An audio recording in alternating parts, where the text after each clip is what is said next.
저는 20대의 대부분을 기숙사에서 보냈습니다. 여느 때처럼 이제 중요한 용무가 있어서 화장실로 가게 됩니다. 갑자기 불이 딱 꺼지는 겁니다.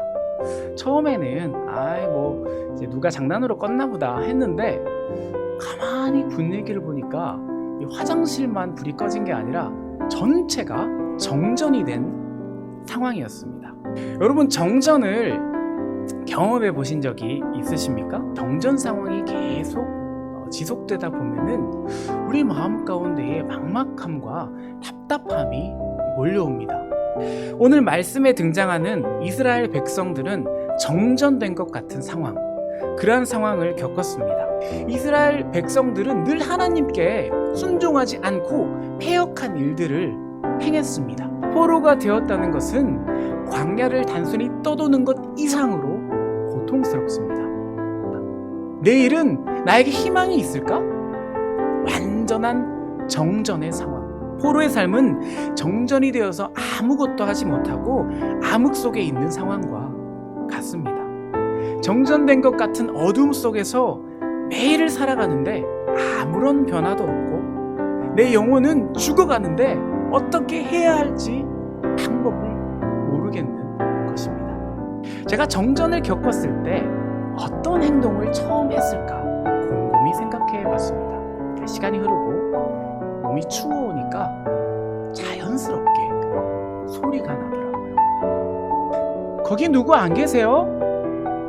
거기 계신 분 없으세요? 제가 소리를 내어 지르고 있더라고요. 그 순간 하나님께서 제가 그전까지는 보지 못하고 살았던 감사한 것 깨닫게 해주셨습니다. 여러분, 만약에 그 기숙사에서 정전이 일어나지 않았다면 그 많은 사람들이 어디에 있었을까요? 진짜 바쁜 삶을 사느라 다른 사람들이 어떻게 사는지, 다른 사람들의 삶을 돌아볼 시간은 없었습니다. 정전이라는 예상하지 못했던 상황이 발생하니까 우리가 서로 모이게 되었습니다. 이스라엘 광야에서 줄이고 목말라서 배가 고픈 것을 넘어서서 이스라엘 백성은 영혼이 피폐해지고 마르기 시작했습니다. 이때 이스라엘 백성들은 어떻게 행동했을까요? 곰핍하고 영혼이 피곤할 때에 처음 했던 행동은 바로 여호와 하나님께 부르짖는 것이었습니다.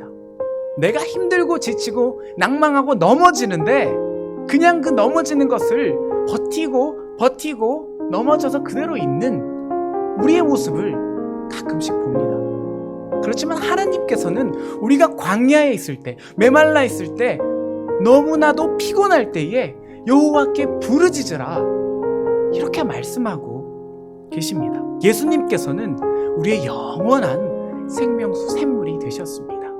우리가 광야를 지나고 있고 이 어려운 코로나19라는 시기를 함께 지나고 있지만 우리가 낙심하지 않고 헤매지 않을 수 있고 피곤하지 않을 수 있는 것은 예수 그리스도께서 우리의 영원한 샘물이 되시기 때문입니다.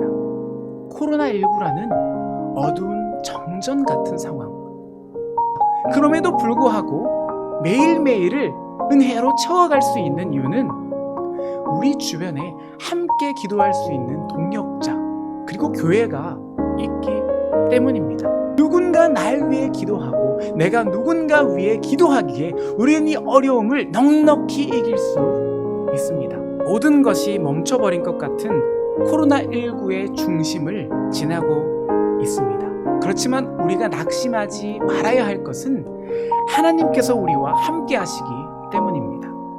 고난과 어려움이 닥칠 때 하나님께 나아가서 먼저 부르짖읍시다. 하나님께서는 목마른 우리에게 영원히 마르지 않는 샘물을 가득 채워 주실 것입니다. 또 채워서 넘쳐 흐르게 해주실 것입니다. 그리고 우리의 줄인 배를 가장 좋은 것으로 채워 주실 것입니다. 아멘.